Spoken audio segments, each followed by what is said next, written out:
Today we're going to be talking about the Stonewall Riots, and our central historical question is what caused the Stonewall Riots? In the early hours of Saturday, June 28th, 1969, a riot broke out during a police raid of the Stonewall Inn, an LGBT bar. Like most gay bars in New York, it was owned by the Mafia, an organized crime group. The Stonewall is located in the New York City neighborhood of Greenwich Village, which had a sizable LGBT community and was known as the center of the city's counterculture. The Stonewall was really a grody bar. It was dirty, it was disgusting, there was no running water, so it was very common for the bathrooms to be very flooded. There were buckets for washing glasses, and you just washed glasses until that water was way too disgusting to get anything clean. But it was very popular with queens and trans women.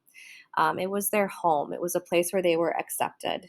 It was very rare to see straight people or lesbian women there. The Stonewall Inn had been paying off the cops with revenue in order to stay open. There was like this unspoken agreement between the mafia and the cops that as long as the cops got their payout, there would be no problems. But during the riot, police raided the bar and they wanted everybody's IDs. Unfortunately, many Black people that were there didn't have IDs, and trans women were, of course, men on theirs. At the time, being gay was considered sodomy, which was a crime, and you could be jailed for it. And being trans was considered impersonating a woman or a man, and you could be arrested for that as well. During the riot, a crowd of 400 to 600 people formed, and the police ended up having to barricade themselves inside the bar with their guns drawn. The police inside the bar had to call in reinforcements in order to get out. Confrontations continued outside, with rioters throwing things at the police and the police hitting rioters with batons. At the end of the night, 13 people were arrested and several police officers were injured. Sporadic rioting and protests continued for the next several days.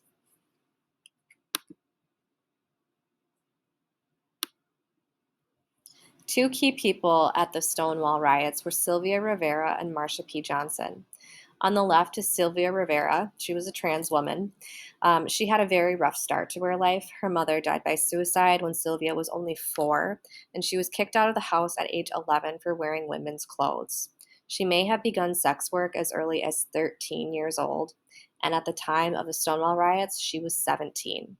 She lived in and out of poverty her entire life, but she never quit fighting for LGBT rights. On the right is Marsha P. Johnson. The P stands for Pay It No Mind, and she is an icon of the LGBT movement. You might have seen pictures of her on social media. She was very, very active in the LGBT community, fighting for rights for all.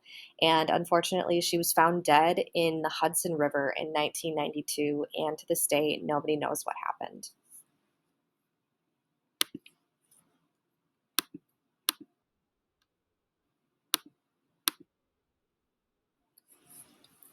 We know in US history about the Red Scare and how that was the fear of subversives and radicals and communists, but there was a Lavender Scare as well.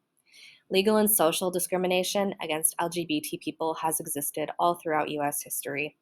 During the 1950s and 60s, LGBT Americans were imprisoned, committed to psychiatric institutions, subjected to electroshock therapy, and even lobotomized for violating state laws and accepted social norms. A lobotomy is a procedure where the prefrontal cortex of the brain is cut and tools are sent up through the nasal passages, and a little incision is made behind the eyes on the skull, and that gives access to the brain. And what that does is controls your reactions to certain events. It can make people more mellow and it changes personality. So that was a very common treatment throughout the 20th century. It's really not done anymore because it's horrific and inhumane. But it was used to try and convert people away from being gay.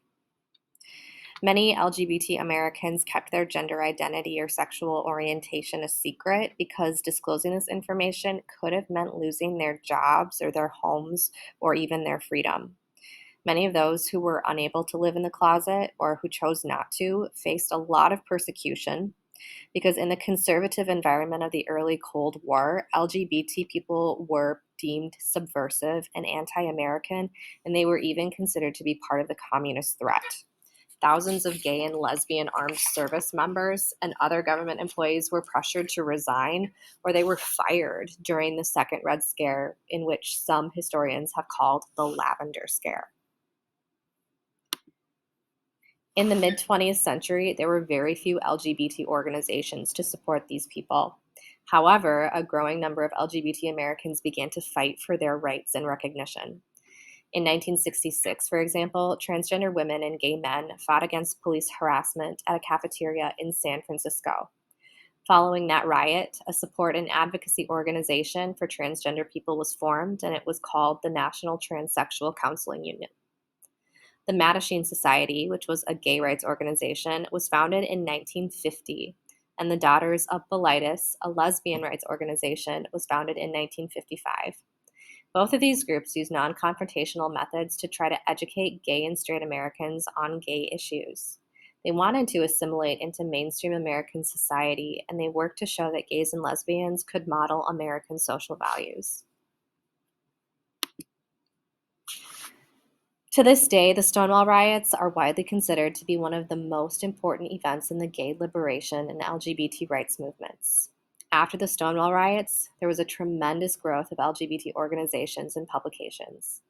On the first anniversary of the riots, LGBT organizations in New York, Los Angeles, San Francisco, and Chicago organized gay liberation marches to commemorate the riots and broaden their activist networks. These marches led to the hundreds of gay pride marches held around the world today, and it's why June is considered Pride Month. So, finally, today we're going to analyze and corroborate 4 different documents to explore the question, what caused the Stonewall riots?